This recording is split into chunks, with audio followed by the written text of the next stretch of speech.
The Bundesliga restarts and the Premier League continues to the week 2 match day. And we saw some interesting games such as Bayern versus Schalke and Freiburg versus Stuttgart, as well as Chelsea versus Liverpool, alongside some other great games and a joy to watch. And we're going to talk about it, as well as some of the transfer news that has surrounded the Premier League and, of course, the Bundesliga. Let us start off with that Bayern versus Schalke game. Absolute thriller for Bayern fans and Bayern as a whole. 8-goal thriller. Schalke's getting completely dismantled. I mean, Schalke, they've been looking poor for a while, but I don't want to highlight just Schalke's poor activity as a team. In the Bundesliga, primarily, we also have to talk about how dominant Bayern is, simply. Uh, Great players. Serge Gnabry, I think, is seriously the next Arjen Robben, Frank Ribery in that sort of position. And in terms of inheriting the amount of goals he can produce and the amount of goals he scores for Bayern, and I think they're in a transitional phase, especially considering they lost a good amount of players and now they're moving on. But more importantly, I think Bayern under Hansi Flick has just been looking splendid. The quality of their pressing, how they just work together as a team is amazing and incredible. And I think they're gonna win the season again. I mean, I think Borussia Dortmund, I don't think they have enough experience in their squad to really win a title. And other teams like Leipzig is still, building towards a title run. They did a good job for a good part of the campaign last season, but they're still building, and Gladbach is in that build process as well. Moving on from that Bayern game, got to talk about Borussia Dortmund and Gladbach just going at it, and ultimately Dortmund won. And to be fair with Gladbach, I think Dortmund is still has that more quality in their squad compared to Gladbach at this stage. Gladbach still has a great amount of quality, but I'd say that it's also home advantage for Dortmund, and now that there's fans, that home advantage is a little bit more amplified than before during the COVID pandemic, closed doors. Most importantly for Dortmund was Bellingham and Reina getting a start for the first match of the season. And I think it's important because we got a breakout season for them, honestly. Bellingham was already looking pretty solid in the preseason games, just scoring some goals and just looking quite effective at Dortmund. And I think he's going to be following Jadon Sancho in the way he progresses as a player at Dortmund. And Giovanni Reina, is also looking pretty solid, looking pretty good in the preseason, and he started off with a goal for Dortmund for their first goal of the season. And I think we're seeing a really, really positive introduction towards these two players. I mean, we saw Reina a little bit in that last season, but to be honest, he was just more of a side figure, I'd say. And now we got Bellingham being put more on the front, and I think it's going to be looking very, very solid for the players. And hopefully we see something in terms of the jump start for Jadon Sancho and Christian Pulisic, as we do see, as we are seeing in Giovanni Reina and Jude Bellingham. And continuing off the game that Gladbach and Dortmund had, I mean, Gladbach, a little bit of a poor start for them. But just seriously looking at the way Gladbach plays and how they're slowly getting better and better, they didn't get Champions League football the season before the season that just ended recently. In the 2018-2019 season, they only got Europa League, I believe. And now they're getting Champions League. I think that Marco Rose's first season was great.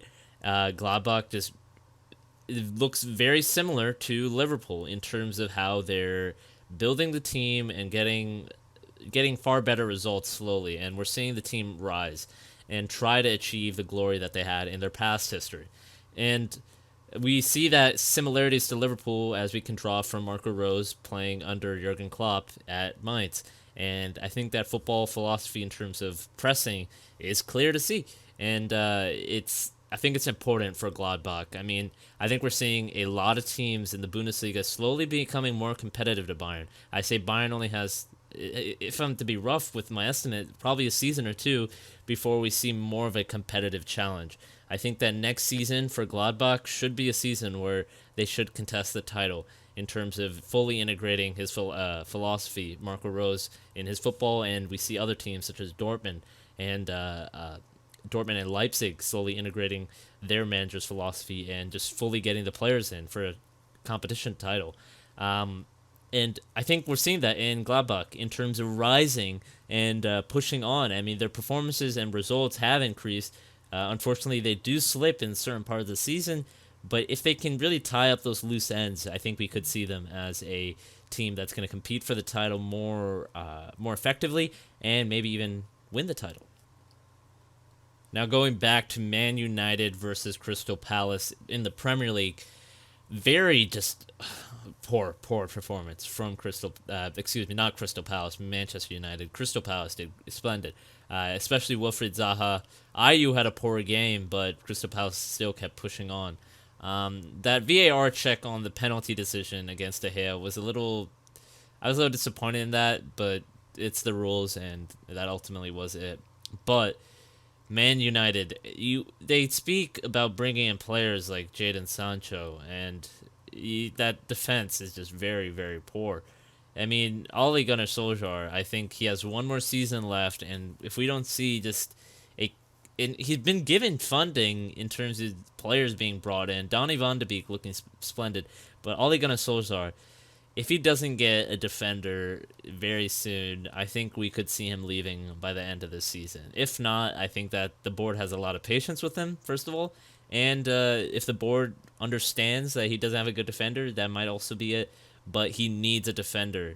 And I don't see him staying any longer if his defense is just still playing quite terribly. And I think Harry Maguire is quality in certain circumstances, but Lindelof can't really cover him in terms of speed, and more importantly, that back line isn't as effective as Manchester United would like, and I think that is a critical piece in Manchester United's lack of, I think, competitiveness in the title. All right, let's go on to the Chelsea versus Liverpool game. I had hopes for Chelsea winning this game. I think that they could have. But to be honest, I still think that Liverpool has that certain dominant edge around them. And we did see it, but Chelsea did give a good fight, really good fight in the first half. And ultimately, they kind of just fell apart after Christensen had to bring Mane down after Mane had a clear sight towards goal. But more importantly, we got to speak about Kepa. It just some poor decisions from Kepa early on, and I think it's going to be something that's going to be continuously highlighted from people until as long as he stays there and as long as he's a number one and playing for Chelsea. I think it's just going to be consistent. I mean, he really has no confidence anymore, and it's kind of sad to see, but also something that Chelsea needs to solve, because they are not going to win a title or even compete for a title well if they don't have a keeper that they can trust. And, I mean, I don't think Kepa's that. And sadly for him, he's not really Chelsea's future.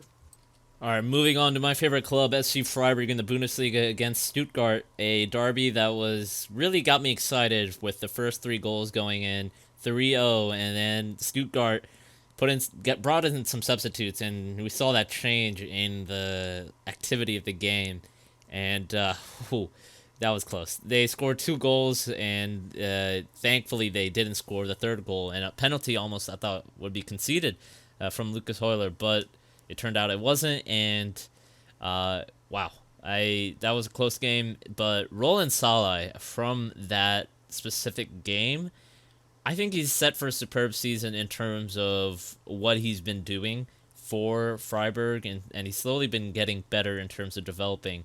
And I think we're starting to see that. I mean, he was real class for this game alongside Pedersen. Pedersen's just absolutely covered the entire field. 13 kilometers, I believe, was his distance covered for that game. Real class. And I think he's going to be good in terms of quality, in terms of portraying what he has, like Luka Walshman. I think he could do even better than Luka Walshman in goal output and even more assist output. He did quite well for himself this game, and I think we're set we're set to see Roland Salah showing more of a dominant role in terms of producing more for Freiburg and showing more of that class in that attacking threat that Freiburg does have in the players that they have in their squad. Another great piece of business coming from Leicester City. Cengiz Under, if I'm saying that correctly, is joining Leicester on a loan. $3 million is the fee, and with a buy option of $24 million. Excellent deal. He played well for Roma, not last season in particular because he was injured for a good bit, but the season before we saw a lot more quality. And I think that it's going to be even looking better for him because I think it'll be more useful or easier for him to adapt to the environment. He already has a fellow Turkish teammate and good friend of his, Şagler Sayuncu, who is already the defender for Leicester City and has been a success so far for Leicester. And I think that bringing him into that fold will be useful for Leicester. They have some reports of other key players potentially leaving, and they're already the business that Leicester does is pretty solid. The long-term future of the club is always pretty solid, and bringing in a player like Cengiz is solid in terms of they have a better shot of securing top four now that they have than they had last season. I think that last season was more of a consistent run of good form, and I think they can achieve that again this season. Jamie Vardy is getting older, but he still has that great talent, and that Cengiz gives that more attacking talent and attacking potential for the future for Leicester. And of course, Leicester has already had some great success with their other Turkish player, Şagler Sayuncu, who was the player, a defender of the year alongside Virgil van Dijk for the team of the season. So looking good for Leicester, and excellent deal. And we will see him in the Premier League, and hopefully he lives up to the expectations for Leicester and Leicester's fans. Chelsea are reported to be officially confirming the signing of Edouard Mendy, the Senegalese goalkeeper for Rennes in the French League. Of course, they're looking to replace Kepa. I mean, it's pretty clear in that transfer window they were having some difficulties. They were looking to potentially bring in Jan Oblak, but that price is extremely high, and Andre Onana, and there's, of course, difficulties with that. But they are looking to bring in Edouard Mendy, according to Fabrizio Romano, and it is going to be confirmed next week where they officially announce it. I think it was clear to see that they were going to sign a goalkeeper after just the consistent set of mistakes and low confidence that Kepa has been showing. And even now, with what his performance against Liverpool, you could see that need for a new keeper. Just give something new, something more, something that some part of the team that's needed. And Mendy is definitely a player, someone who can really help Chelsea try to solve that defensive issues. Hopefully he can live up to the expectations that Chelsea need is a good keeper, and Mendy can definitely fit that model and mold for Chelsea if he does well. And of course, if he does well, I think Chelsea has a better chance and potential to even compete in the title and even potentially get second place or runners up. And I think we have a great signing for Chelsea in adapting with the poor circumstances that they are in. All right, Tottenham. We got news of Gareth Bale and Reguilón joining Tottenham from Real Madrid. Great signings. I think Real Madrid was more open to letting go Reguilón. Excuse me if I'm not pronouncing that correctly, but they're more open to him. Leaving is they got left back options that they're more confident in, and they did put in a clause where that they can buy. They have a buyback clause, and Tottenham might lose him after a season or two if he performs really well. Then Real Madrid is still keen and interested in him, and I think we could see him only for a couple seasons if he does play well and show that same talent and quality. I believe he played on loan for Sevilla or Valencia. I believe it's Sevilla, and he did quite well. And if he shows that for Tottenham, I think it could really, really help that defense. And Gareth Bale also coming back, just a real, PR and social media just sensation for Tottenham fans and on Twitter and all sorts of social media about him coming back to the team that really, made his name and where he ultimately left for Real Madrid. To be honest, I think I'm a little skeptical at first with what he can provide for Tottenham. He is injured, and I believe it's a month that he will be out injured, at least according to the Tottenham medical staff. And unless that's just some time to get him some match fitness, that could be it. But also just recovering his knee injury is also important. But looking ahead for Tottenham, I think they have some two signings and just other signings such as Doherty and Pierre-Emile Højbjerg, just really solid signings to really help rebuild that team and get some more fresh legs and more positive mentality from those players. And they could be a team that focuses on getting a trophy, and they might get that trophy that they've been wanting for a while now, and they haven't been able to get. And it's definitely possible with some more senior players such as Gareth Bale being brought in, and talented players like Reguilon being also brought into the club. But definitely we're going to have to see, because I think they are master signings from Tottenham's board and Mourinho in terms of the quality that they represent.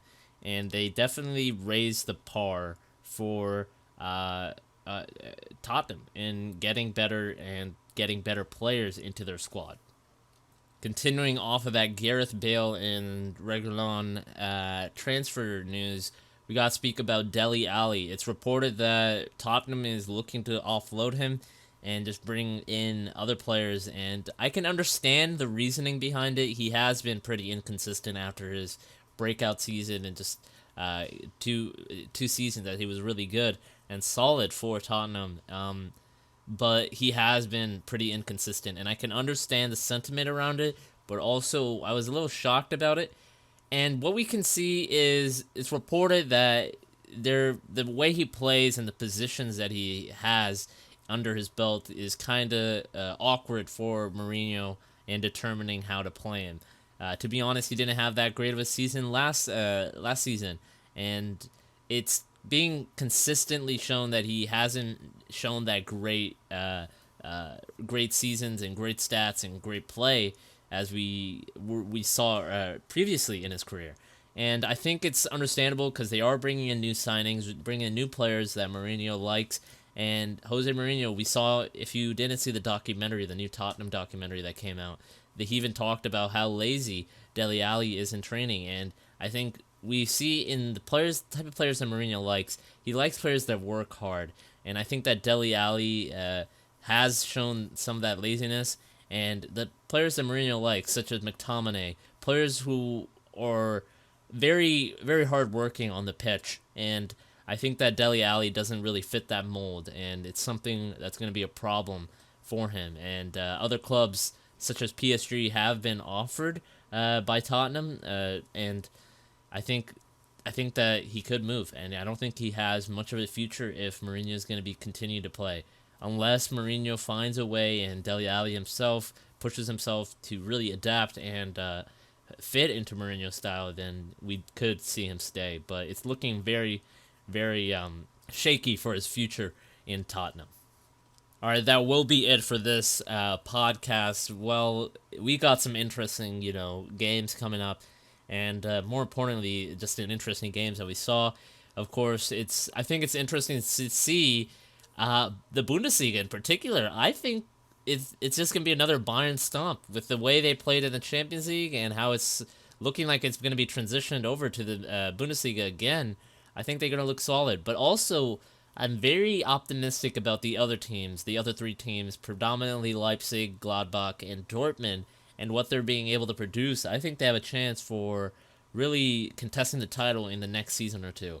Because by then, I believe that Gladbach will be more stronger in terms of quality and just better in their tactics and the way they play under Marco Rose, more established. And Dortmund will have some of their younger players be more experienced and more developed. And we'll see also in Leipzig with Julian Nagelsmann working his wonders at the club, he'll have a more solid team. And Leipzig's in a transition right now. They lost Timo Werner, and they're going to potentially lose Upamecano in the future if he continues his great defensive work. And I think it's going to be interesting to see for the Bundesliga. Now, for the Premier League, it's also interesting with how Manchester United, they want to invest heavily. They've brought in some players that I've been impressed that they have brought in. Donny van de Beek. I've always been impressed, and I was kind of shocked that he didn't get signed, unlike the other star Ajax players in that Champions League run, like Frankie de Jong and Matthijs de Ligt.